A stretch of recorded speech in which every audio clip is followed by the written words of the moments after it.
हमारे साथ हैं उत्तराखंड बीजेपी के प्रदेश अध्यक्ष महेंद्र भट्ट। भट्ट साहब, आपकी सरकार मदरसों को लेकर नई गाइडलाइन बना रही है, प्राधिकरण भी शिक्षा का एक अल्पसंख्यक का बना दिया है, लेकिन मौलाना रिजवी साहब कह रहे हैं कि मुख्यमंत्री धामी मदरसों को बदनाम कर रहे हैं, उन्हें मदरसों का इतिहास पढ़ना चाहिए। तमाम मदरसों पे उन्होंने ताला लगवा दिया है और कई मजारों पर बुलडोजर चलवा दिया। क्या कहेंगे उनके इस बयान पे? देखिए, उत्तराखंड के अंदर मदरसा शिक्षा को अगर गुणवत्तापूर्ण बनाने का कोई पहल किसी ने की है तो पुष्कर सिंह धामी जी ने की है। मदरसा के अंदर आज की जो आधुनिक शिक्षा है उससे वहां के छात्रों को एक प्रकार से वंचित रखा जाता था।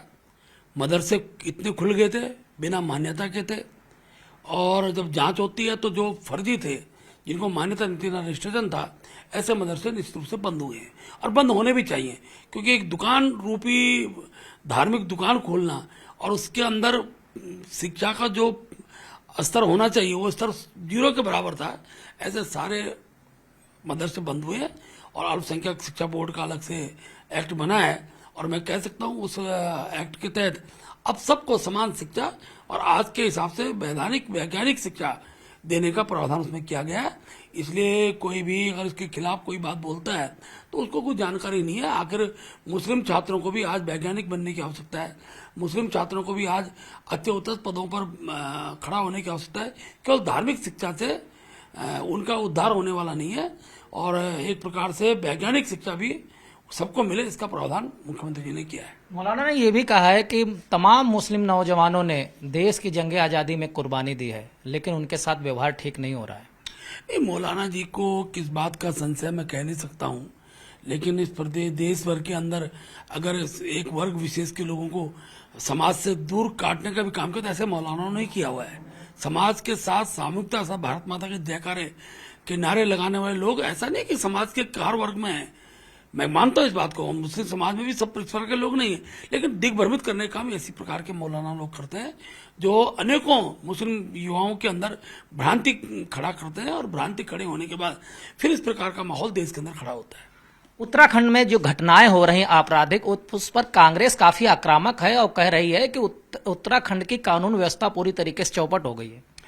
देखिए, मुख्यमंत्री जी ने बहुत कड़ाई के साथ इस चीज को लिया है। जो एसएसपी है उनका भी कई बार चेंज हुए हैं, और पिछले कुछ दिनों ये सही है कि बहुत बड़ा जो हमारा तीर्थटन का क्षेत्र बना है, तो कुछ ऐसा असामाजिक तत्व उत्तराखंड के अंदर उन्होंने अपनी शरण लेना प्रारंभ किया था। अब कड़ाई के साथ हर परिवार के अंदर एक प्रकार से सर्वे हो रहा है कि जो किराएदार है उनका भी वेरिफिकेशन हो रहा है, और इस बात को बहुत गंभीरता देखा जा रहा है कि उत्तराखंड की जो शांतवादियां हैं वो शांत रहे। लेकिन ये ठीक है कि पिछले दिन जो घटनाएं हुई हैं वो चिंतनीय है, और मुख्यमंत्री जी ने उस पर कार्रवाई भी किया है। अनेकों जो पुलिस के अधिकारी हैं उनको सस्पेंड भी किया, निलंबित किया है, और इस कड़ा संदेश मुख्यमंत्री जी ने दिया है कि इस प्रकार की अगर स्थितियां निर्माण होती हैं तो ऐसे अपराधियों को बख्शा नहीं जाएगा। तो असामाजिक तत्व कौन है, कहाँ से आ रहे हैं जो उत्तराखंड में इस तरीके से वारदातों को अंजाम दे रहे हैं? देखिए, जहाँ हमारा राज्य धार्मिक पर्यटन का क्षेत्र है वहीं तीर्थटन का क्षेत्र भी है, और जब मसूरी की परसों की घटना है और तीर्थटन से जुड़े हुए लोग हैं, दिल्ली से लोग दोनों परिवार आए हुए थे, दिल्ली के लोग उनके द्वारा आपस में भिड़ंत के कारण वो फायरिंग की जाती है। उस फायरिंग में हमारे सेना अधिकारी जोशी जी का उन पर गोली लगती है।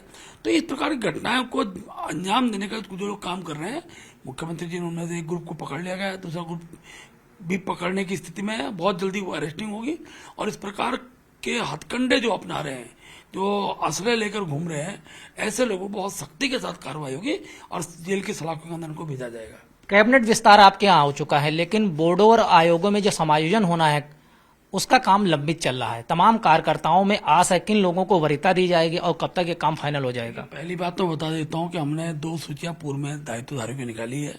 ये ठीक है कि एक सूची हमारी 1-2 सूचियां भी और निकलेंगी। मुख्यमंत्री जी उसमें, क्योंकि अभी मंत्रिमंडल का विस्तार हुआ है, मंत्रिमंडल के विस्तार के बाद कुछ समय लगना स्वाभाविक होता है। सामाजिक परिस्थितियां हैं, सामाजिक समीकरण है, कार्यकर्ताओं की उपयोगिता है, उन सब पर विचार करते हुए मुख्यमंत्री बहुत जल्दी, मुझे लग रहा है इस सप्ताह के अंत तक दायित्वधारियों की सूची भी घोषित कर दी जाएगी। शुक्रिया हमसे बात करने के लिए। ये थे हमारे साथ बीजेपी उत्तराखंड के प्रदेश अध्यक्ष महेंद्र भट्ट। वीडियो जर्नलिस्ट सोनू मंडल के साथ संदीप पांडे, न्यूज 18 दिल्ली।